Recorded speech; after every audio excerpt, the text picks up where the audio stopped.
Hi folks, welcome to the Prepared Homestead. This is Travis. Thank you all for stopping by to watch. Another busy day. It's early and it's cold. Well, it's not too early, but had to get some more stuff. One of the things that's good about having a community of like-minded individuals, even though we're sometimes a little spread out, but we're still in the same kind of area. We're able to kind of help take care of each other when there's things going on. And right now the thing that's going on is some frigid cold temperatures headed our way tomorrow. Talking like -8, -10 actual temperature, -30 wind chills.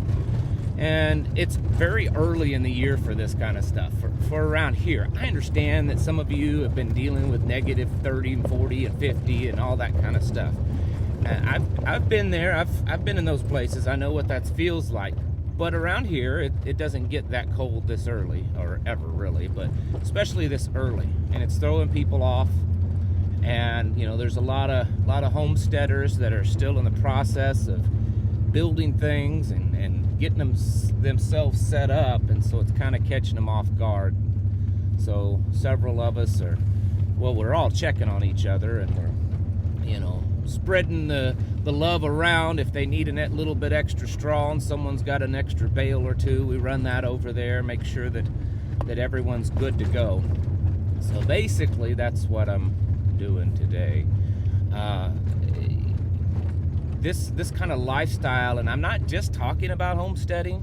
I'm talking about the whole kind of preparedness community, whatever you want to call it, tribe.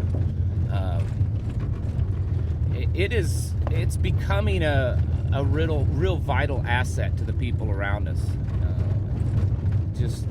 And talking with them of how as they start coming to the meetings, they start to get to know people. They kind of start to get in the inner group.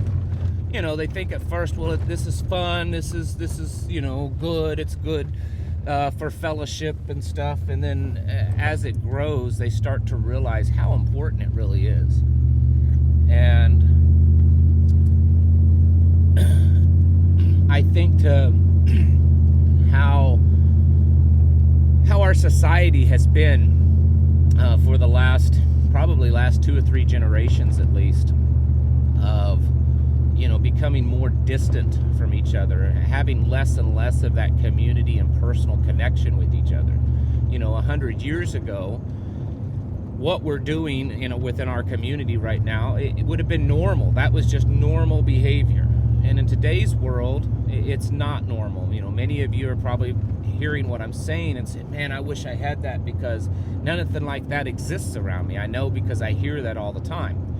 And I don't say these things to brag or anything like that. It's just that to prove a point that this is a way we were meant to be. I think in a lot of ways, I think we were created to be that way. I don't think we were created to live off on our own and be lone wolves. I mean, sometimes we're forced to do that. We have to, because we have no other choice. But certainly I don't think that's a normal lifestyle for us. And it's funny because so many people think it's strange. Maybe they would like the idea of it, but it seems strange to them.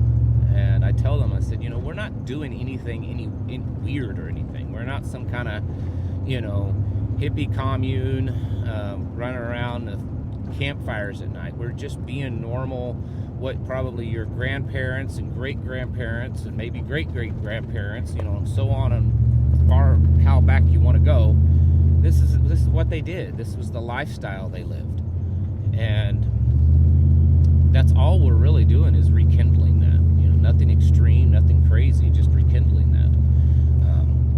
Because we see the handwriting on the wall. We see how the world is becoming, and it's becoming that way pretty quick. There's just so much stuff going on that looks like things could be kind of tipping over the edge, kind of falling off the cliff soon. This stuff with Russia, There's all kinds of, some of it may be unsubstantiated, but all kinds of reports coming out that it appears that Russia is really building their forces, that Poland is building their forces, that NATO is building, with the possibility of something happening within the next days or weeks.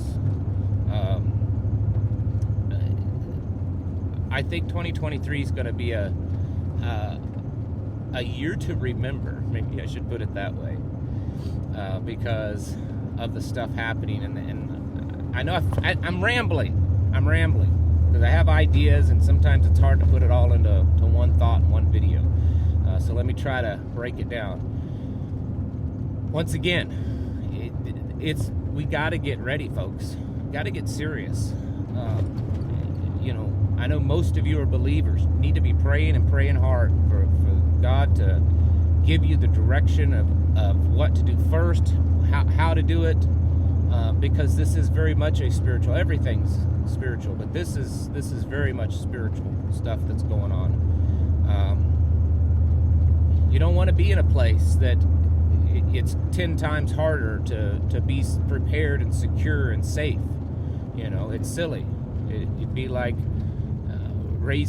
moving or living in some inner city hood, where all the gangs and drugs and crimes are. Why do that? Get out and try to get away from that. It's just safer, and that's basically what we're doing out here.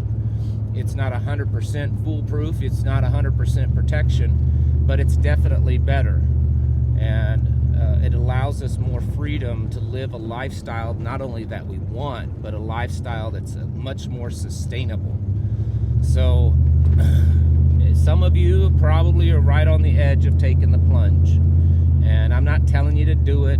I'm just saying you need to really think long and hard, but hurry up and do it. Do whatever you're going to do, because maybe I'm wrong, and I hope that I am. But it's getting this feeling, and I haven't said this hasn't been a constant message that I'm getting ready to say on this channel. I don't think you have much time. I've told people that, yes, people say, do I have enough time to if I buy a place right now, do I still have enough time to get it set up? And I say, well, it's going to be harder on you because you're starting later, but you can still do it. I'm getting to the point that it's maybe not. I mean, I think you still do, but I think you need to, be kind of putting the pressure on yourself. And I understand you have things going on, family issues, work issues, money issues is always a big one. And I'm not saying to do something stupid or irrational.